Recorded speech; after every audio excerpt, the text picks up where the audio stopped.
یہ عشرہ جو گزر رہا ہے دوستو، یہ ہے مغفرت کا ہے، عشرہ اس کو کہا جاتا ہے۔ اس میں یاد رکھیں سب سے بڑی عبادت جو ہے وہ یہی ہے کہ انسان اللہ سبحانہ وتعالیٰ سے معافی مانگ لے۔ معافی زبانی نہ ہو، صرف تصویر والی نہ ہو، بلکہ توبۃ النصوح ہو انسان کو۔ توبۃ النصوح کیا ہے؟ کہ دل کے ساتھ اللہ کی طرف رجوع کرے، اعتراف جرم کرے، اپنی غلطیوں کو مانے اور اللہ سے معافی مانگ لے۔ جس نے یہ کام کر لیا اس نے نہ صرف یہ عشرہ پایا بلکہ حقیقت میں پورا رمضان اس نے پا لیا۔ اللہ کے نبی نے فرمایا ہے کہ اس میں 4 وظیفے تم کثرت کے ساتھ کرو۔ ایک تو ہوتے ہیں نا خود ہم نے اپنے وظیفے بنائے ہوئے، ایک اللہ کے نبی نے ہمیں وظیفہ بتایا رمضان کا، تو اس وظیفے پہ ہم قائم ہو جائیں تو کیونکہ وہ تو خود سرکار دو عالم کو بتایا ہوا وظیفہ ہے، مہینہ بھی آپ ہی نے بتایا ہمیں، وظیفہ بھی آپ نے بتایا، تو اس وظیفے کو کثرت سے پکڑ لیں۔ پہلی چیز جو بتائی وہ کیا ہے؟ کثرت استغفار، اللہ سے معافی مانگو۔ دوسری چیز کثرت ذکر، اللہ کا ذکر۔ تیسری چیز جنت کے لیے اعمال کرو، یعنی جنت کے لیے دعا مانگو۔ اصل الجنہ، دعا کا مطلب یہ ہوتا ہے کہ اللہ تعالیٰ ہم جنت کے لیے جو اعمال کرے ہیں، محنت کر رہے ہیں، کوشش کر رہے ہیں، تو ہمیں جنت نصیب فرما۔ اسی طرح جہنم سے بچنے کے لیے اللہ سبحانہ تعالیٰ سے دعا مانگو اور اس کے ساتھ اعمال بھی ایسے کرو کہ جس سے ہم جہنم سے بچ جائیں۔ تو یہ 4 وظیفے اللہ کے نبی نے ہمیں بتایا فرمایا ہے، اس کو ہم صبح شام کریں، لا الہ الا اللہ، نستغفر اللہ ونسأل الجنہ ونعوذ بک من النار۔ ایک ہی سینٹینس میں ماشاءاللہ ساری چیزیں آ جاتی ہیں۔ یہ ہے رمضان کا سب سے بڑا وظیفہ۔ تو بھائیو، اس میں جو کثرت ذکر کے بارے میں اللہ نے فرمایا ہے، دیکھیں دنیا کے اندر ہم ایسی دنیا میں ہیں جو تکلیفوں سے بھری ہوئی ہے، پریشانیوں سے بھری ہوئی ہے، مصیبتوں سے بھری ہوئی ہے، حالات، پریشانی، روزگار، بے روزگار کی پریشانی ہے، کبھی صحت کی پریشانی ہے، کبھی جسم کی پریشانی ہے، ہزاروں پریشانی ہے نا، کیوں ہے ہی پریشانی کے گھر میں، یہاں پریشانی نہیں ہے۔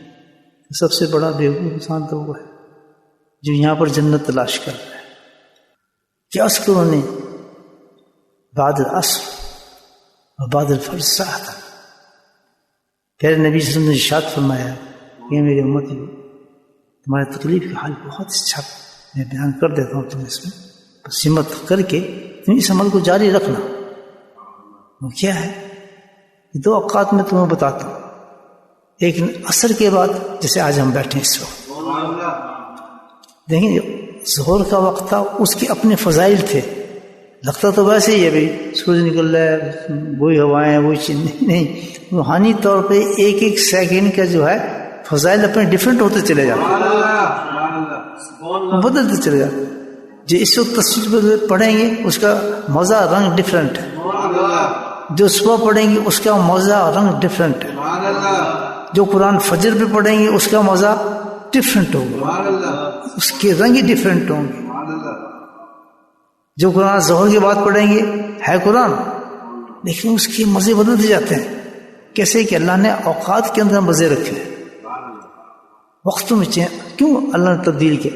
ان فی خلق السماوات والارض واختلاف اللیل والنہار لآیات لأولی الالباب، اللہ والوں کے لیے اس میں نشانی رکھی ہیں، دماغ والوں کے لیے، یہ دن کا بنانا، صبح کا بنانا، شام کا بنانا، اور پھر اس کے ساتھ ان کے مطابق عمل دینا۔ یعنی جو ظہر کے بعد جو اللہ نے ہمیں نماز دی ہے 4 رکعت، یہی 4 رکعت آپ کسی اور وقت پڑھ لیں، وہ مزہ نہیں، فیض نہیں، وہ اللہ تعالیٰ سے لطف نہیں آئے گا۔ وہ اسی وقت آئے گا کہ جو 4، حالانکہ وہی پڑھ رہے ہیں آپ الحمدللہ، وہی دعا سے پڑھ رہے ہیں، لیکن کب آئے گا؟ یہ اسی وقت آئے گا جس وقت آپ ظہر کے وقت آ کے 4 رکعتیں نمازیں پڑھیں گے۔ ورنہ ہو گیا اس کا ثواب ختم.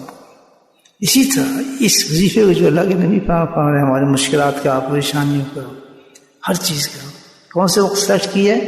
پہلا وقت سلیکٹ کیا عصر کا وقت. اور اللہ ہی جانتے ہیں کہ اس وقت میں اللہ نے کیا اس کام کے لیے، مصیبتوں کو دور کرنے کے لیے یہ جو عمل ہمیں دیا ہے اس میں کیا برکت ہوگی، اس کی حکمت کو تو ہم نہیں جان سکتے. لیکن ہمارا کام کریں تو فرمایا عصر کرو.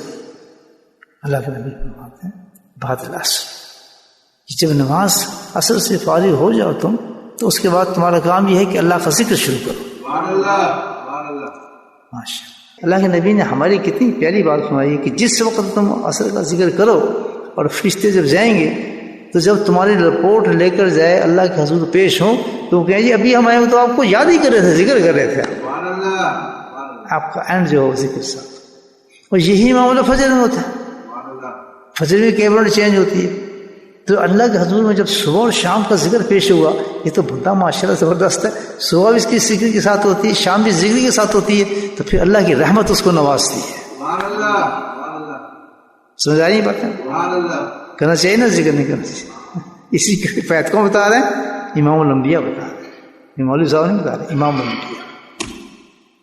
اچھا پھر اسی طرح ذکر کریں، فجر کے بعد بیٹھ جائیں اور ساتھ کچھ دیر اللہ کا ذکر کریں. اور یہ دو وقت میں ایسی سستی ڈالے گا آپ کو شیطان کہ ذکر نہیں کرنے دے گا. اس کو پتہ ہے یہ کام بن رہا ہے اس بندے کا، یہ اس بندے کا تو کام بن رہا ہے. وہ اسی سے آپ کو غفلت ڈالے گا. نیند بھی اسی وقت آئے گی، کام بھی آپ کو یاد کرائے گا، اور ہر پریشانی اس وقت ہوگی، پوائنٹ بھی آپ کو اس وقت یاد ہوں گی. سب کچھ اسی وقت میں ہونا ہوگا. آپ کو جھگڑے بھی ہونے گے تو اسی وقت میں ہوں گے. جو کچھ ہونا ہوگا نا ان دو وقتوں میں آپ دیکھیں اس نہیں کرا دیتے.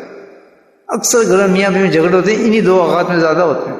نوٹ کر لینا، کیونکہ اس نے غافل کرنا ہوتا ہے نا بندے کو. بہت نورانی وقت ہوتا ہے یہ، نگارنا دھکا دے کے اس کہتے ہیں اللہ تعالیٰ ان دو وقت میں اللہ کی فرماتے ہیں بس بعد العصر بعد الفجر ساتھ. اب رزلٹ بتا رہے ہیں کہ اس کا رزلٹ کیا ہوگا. پریشانیوں میں بندہ، مصیبتوں میں، اللہ کو پتہ ہے کس حال میں.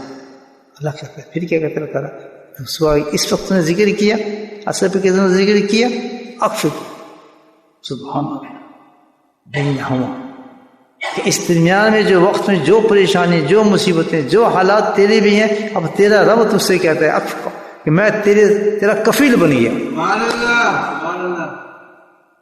اللہ یار جن لوگوں کے پاس اتنے بڑے بڑے وظیفے ہوں، یہ تو ہماری ضلالت کا وجہ ہے.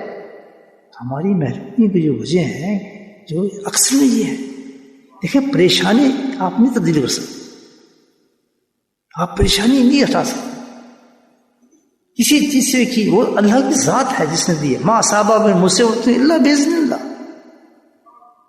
کیسے چینج کرتے؟ حالات آپ چینج نہیں کر سکتے لیکن حالات کو برداشت کرنے کی قوت لے سکتے ہیں. اللہ تعالیٰ سے برکت لے سکتے ہیں.